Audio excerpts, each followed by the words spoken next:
मैं तो उम्मीद करता था कि किस एमएलए को जाके मुख्यमंत्री के बाहर, दफ्तर के बाहर धरना देना चाहिए था, क्योंकि पुलिस के बारे में मैंने आपको बता दिया, वो तो राजधानी थी। देहरादून में जो हुआ पुलिस ने किया, कोर्ट ने सजा की, सीबीआई ने जांच की, आम आदमी ने नहीं की। इस परिवार को न्याय दिलाने के लिए एक क्रांति की जरूरत है और उस क्रांति का आह्वान भाई चंद्रशेखर जी ने कर दिया है। और ये अलख जो है अब तब तक लगातार जलती रहेगी जब तक इस परिवार को न्याय नहीं मिलेगा। एक अनिश्चितकालीन धरने की घोषणा इस मंच से की गई है। शुक्रवार को रुड़की में आजाद समाज पार्टी के संस्थापक एवं नगीना सांसद चंद्रशेखर आजाद रावण ने सोहलपुर गाड़ा पहुंचकर माधोपुर तालाब में डूबकर मरने वाले युवक वसीम के परिजनों से मुलाकात की। उन्होंने कांग्रेस नेताओं एवं विधायकों पर मामले में राजनीति करने का आरोप लगाया और मामले में उच्च स्तरीय जांच के साथ दोषियों पर कार्रवाई की मांग की। रावण ने कहा कि 5 अक्टूबर को हरिद्वार जिला मुख्यालय पर अनिश्चितकालीन धरना प्रदर्शन शुरू किया जाएगा। बीती 25 अगस्त को सोलहपुर घाड़ा निवासी वसीम की माधोपुर स्थित तालाब में डूबने से मौत हो गई थी। परिजनों ने पुलिस पर हत्या का आरोप लगाया था। वहीं पुलिस के अनुसार युवक गौकशी का आरोपी था और पुलिस से बचने के लिए तालाब में कूद गया, जहां उसकी डूबने से मौत हो गई। मामले को लेकर कांग्रेस के वरिष्ठ नेता और विधायक धरना प्रदर्शन कर चुके हैं। इसके साथ ही भीम आर्मी और आजाद समाज पार्टी ने भी विरोध जुलूस निकालकर मामले में सीबीआई जांच की मांग की थी और पुलिस पर वसीम की हत्या का आरोप लगाते हुए दोषियों को सजा देने की मांग की थी।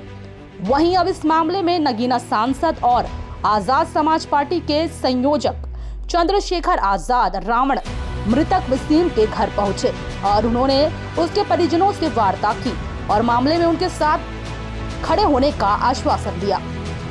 इस अवसर पर उपस्थित लोगों को संबोधित करते हुए उन्होंने कहा कि पुलिस ने जानबूझकर वसीम की हत्या की है। उन्होंने कहा कि इंसाफ की लड़ाई के लिए वह पूरी तरह से वसीम के परिजनों के साथ है।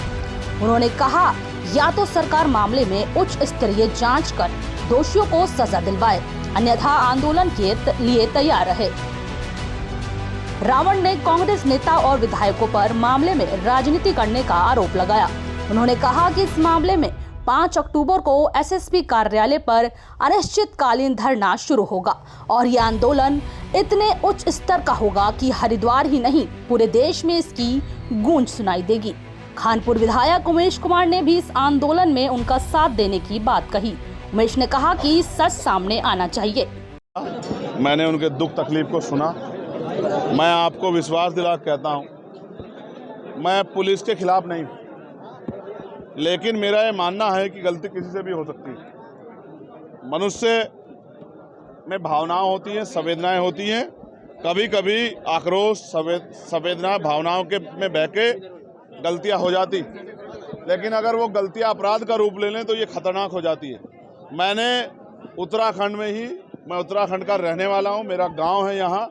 2009 में कॉलेज टाइम में रणवीर इनकाउंटर देखा था। पुलिस ने कहा हमने कोई गलत काम नहीं किया, ये आरोपी था, अपराधी था, ये कर रहा था, ये वो कर रहा था। लेकिन बाद में उस घटना की सीबीआई जांच हुई और दूध का दूध, पानी का पानी हुआ। 17 पुलिसकर्मियों पे कार्रवाई हुई, आजीवन सजा हुई। मेरा ये मानना है, हमने पुलिस का बयान भी सुना, हमने पीड़ित परिवार को भी सुना। इस घटना की सीबीआई जांच होनी चाहिए। सीबीआई जांच होगी तो दूध का दूध, पानी का पानी हो जाएगा। अगर कोई निर्दोष है, हम नहीं चाहते कार्रवाई हो। अगर कोई दोषी है, क्योंकि अगर जो आपने आज बयान दिए पुलिस के लोगों ने, उस बच्चे पे जो आज इस दुनिया में नहीं, एक बहुत बड़ा इल्जाम आपने लगाया है। हमारी मंशा ये है कि लोगों में आक्रोश है, उसकी निष्पक्ष जांच हो, सीबीआई द्वारा जांच हो और जो भी इसमें आरोपी हो, जिसने भी जो अपराध किया, उसको उसकी सजा मिले। मैं परिवार के साथ खड़ा हूँ। मैंने परिवार को विश्वास दिलाया है। हमने 5 तारीख को अगर हमारी मांगे नहीं सुनी गई, इसमें एफआईआर अब तक दर्ज नहीं हुई है, कैसे माना जाए कि पुलिस अपने लोगों को नहीं बचाएगी? झूठे इनकाउंटर हो रहे हैं, बुलडोजर चल रहे हैं, भाजपा की सरकार में गरीबों का दमन हो रहा है। तो हमने ये मांग की है कि हमारी मांग को सुना जाए, वरना 5 तारीख को, 5 अक्टूबर को एक बहुत बड़ा आंदोलन, अनिश्चितकालीन आंदोलन हम लोग जिला मुख्यालय हरिद्वार पे करेंगे और देश भर के अपने लोगों को वहाँ बुलाएंगे कि भाई लोग हमारी आके मदद करें और हमें इस लड़ाई को लड़ने में हमारे साथ खड़े हैं और जिससे इस परिवार को न्याय मिल सके। क्यों नहीं लिख रही है पुलिस? भाई विपक्ष के साथी है, 21 MLA हैं उनके, एक FIR नहीं दर्ज करा पा रहे। इसका मतलब माना जाए कि बहुत कमजोर विपक्ष है। मैं तो उम्मीद करता था कि 21 के 21 MLA को जाके मुख्यमंत्री के बाहर, दफ्तर के बाहर धरना देना चाहिए था, क्योंकि पुलिस के बारे में मैंने आपको बता दिया, वो तो राजधानी थी। देहरादून में जो हुआ पुलिस ने किया, कोर्ट ने सजा की, CBI ने जांच की, आम आदमी ने नहीं की। और वो राजधानी, जब राजधानी में हो सकता तो यहाँ क्यों नहीं हो सकता? इसलिए मैं चाहता हूँ इस घटना की CBI जांच हो और सबसे पहले इसमें FIR दर्ज करके जांच कराया जाए निष्पक्ष, जिससे कि दूध का दूध पानी का पानी और आरोपी पे कार्रवाई हो। और क्योंकि एक बड़ा दाग, मैंने आपसे कहा, एक बड़ा सवाल है, जिस पिता ने अपना बेटा खोया है उस पिता को हमें जवाब देना है। इस देश की लोकतांत्रिक व्यवस्था को, लोगों की न्याय में जो विश्वास है उनको हमें जवाब देना है। और अगर लोगों का न्यायपालिका से, पुलिस से, एडमिनिस्ट्रेशन से विश्वास उठ गया तो फिर कैसे देश आगे बढ़ेगा, इस बारे में भी हमें सोचना है। जो बातें हैं वो सभी भाई चंद्रशेखर जी ने कह दी हैं और मुझे लगता है कि इनके कहने के बाद कुछ बचा नहीं है कहने को। इस परिवार को न्याय दिलाने के लिए एक क्रांति की ज़रूरत है और उस क्रांति का आह्वान भाई चंद्रशेखर जी ने कर दिया है। और ये अलख जो है अब तब तक लगातार जलती रहेगी जब तक इस परिवार को न्याय नहीं मिलेगा।